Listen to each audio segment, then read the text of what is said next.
So guys, in this next story, a man strangled his girlfriend to death, stabbed her body before scrawling abuse over her skin with a felt tip pen. Robert Massey also dressed his partner in designer gear before leaving her lying dead in her flat as he plotted to kill two men whom he believed she had been unfaithful with. The 43-year-old knifed one of them with the same weapon he had used to kill Jacqueline Forest after luring him to the apartment before taking a taxi to his former friend's workplace and attacking him with a pair of scissors. Liverpool Crown Court heard that the 49-year-old victim had been in a relationship with the defendant since the summer of 2020 and he had spent time living at her home in Haydock. On the 15th of August this year, he was handed an 18-month community order at Liverpool Magistrates Court after assaulting her and banned from attending her address for 28 days. The prosecutor described how this had concerned an incident 2 days previously in which Massey went to the flat armed with an iron bar and attempted to kick down her front door. He stole a bank card before pouring vodka over Ms. Forest, who was known to loved ones as Jackie, and threatening to light the spirits on fire as he left the address. But the couple met up again in a park on a subsequent August bank holiday weekend and spent much of the few days together, mostly in her home. And at around 7 p.m, Massey was in her bed while she was in the shower.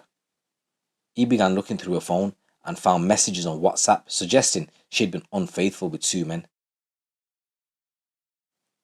The killer later confessed to police that he saw red and attacked Ms. Forest by confronting her when she got out of the shower, grabbing her by the neck and straddling her on the bed. Massey repeatedly struck her to the face with his fists and then placed both hands around her neck, squeezed, and didn't stop until she went floppy. He then headbutted her and said, "Was it worth it? Was it worth shagging them two people?" The prosecutor described his sadistic behaviour, and the murderer then covered her dead body with a towel, placed a watch on her wrist and Moschino shoes on her feet, put a handbag over her arm and sunglasses over her face, and positioned a jewellery box on top of her. Massey subsequently explained to officers that he had ruined her beautiful face and decided to put some nice things on her because she always used to look pretty. He was tearful and he added that he wanted to make her look better because he had ruined her face and he still loved her. But after finding a pregnancy test nearby, Massey stabbed her in the womb with a kitchen knife, although it was later confirmed that she had not been expecting a baby. He also took a green pen and wrote "my best mate" next to his wound before scrawling some expletives on one thigh and the word "baby" on the other. Massey and Ms. Forest is believed had been consuming vodka mixed with Fanta beforehand. He also bought £400 of cocaine and took the drugs, having made a £500 withdrawal from a cash machine at the supermarket in Haydock shortly after a murder using her debit card. There was a further £500 withdrawal which was made in the early hours with the card then used at Molly's Bar in St. Helens. Massey then began to plan his revenge on one of the victims that he believed his missus was having an affair with.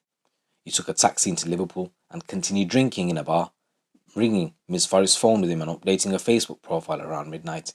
He began sending messages from his own device to one of the victims at around 4:30 in the morning, saying in another at 6:15, "I'll come for those you love." Massey was then seen getting out of a cab at Haydock at around 6:45 in the morning and returning to the flat, ringing one of the victims in a phone call which lasted 9 minutes.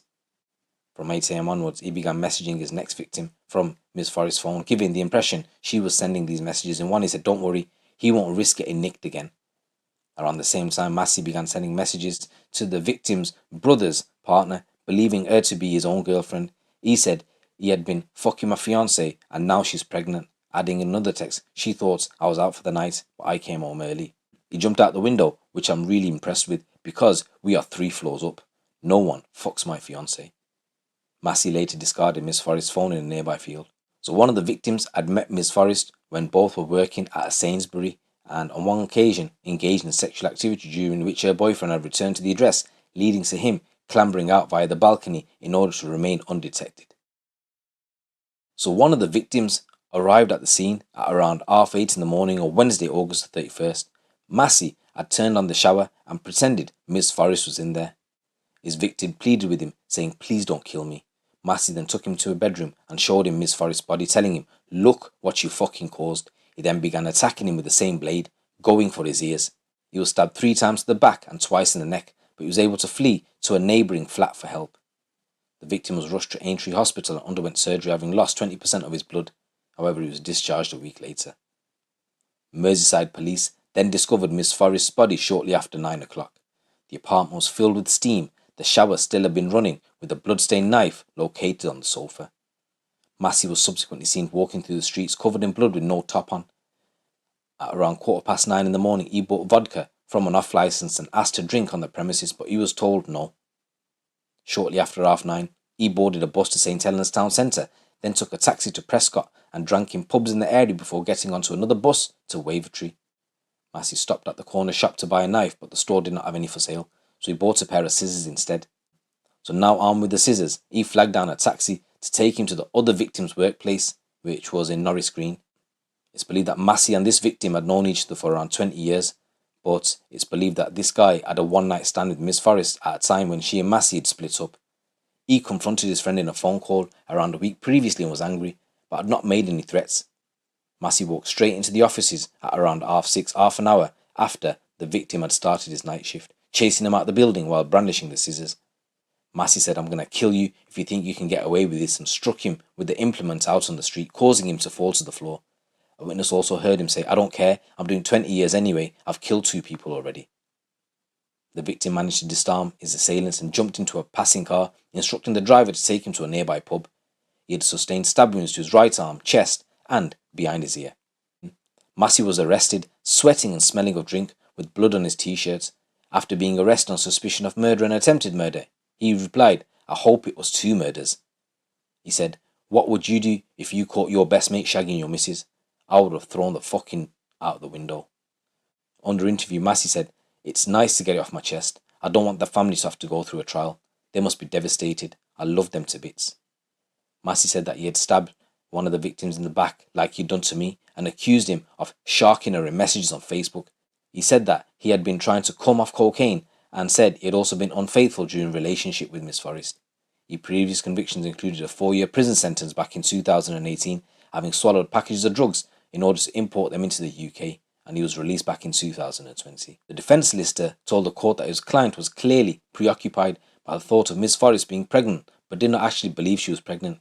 He added those listings will have been appalled by what are undoubtedly 3 extremely serious offences. He was candid both on arrest and also on interview. Mr. Massey is genuinely remorseful. He did not want to cause any further upset to the family of the deceased. So Massey admitted murder, 2 counts of attempted murder and possession of a bladed article in a public place, and he was jailed for life with a minimum term of 28 years. The sentencing judge, Brian Cummins, KC, said, "I express my remorse and condolences for all the victims in this case and all of those connected to them. This is undoubtedly a brutal murder.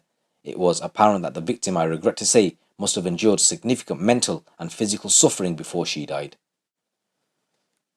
Merseyside Police Detective Chief Inspector Alison Wood said following the sentencing, "This was a truly shocking and brutal assault which led to the tragic death of Jacqueline Forest in her own home. Nobody can begin to understand the impact the circumstances and the fact of her sudden death has had on her family and friends. Nothing can bring Jacqueline back, but I hope that the prison sentence Massey must now serve will give them a sense of justice and allow them to finally move on with their lives." So guys, this is a new story coming from Merseyside Ways. I just want to say rest in peace, Jacqueline, and my condolences go out to your family. It's your boy GT. Keep it locked, keep it real.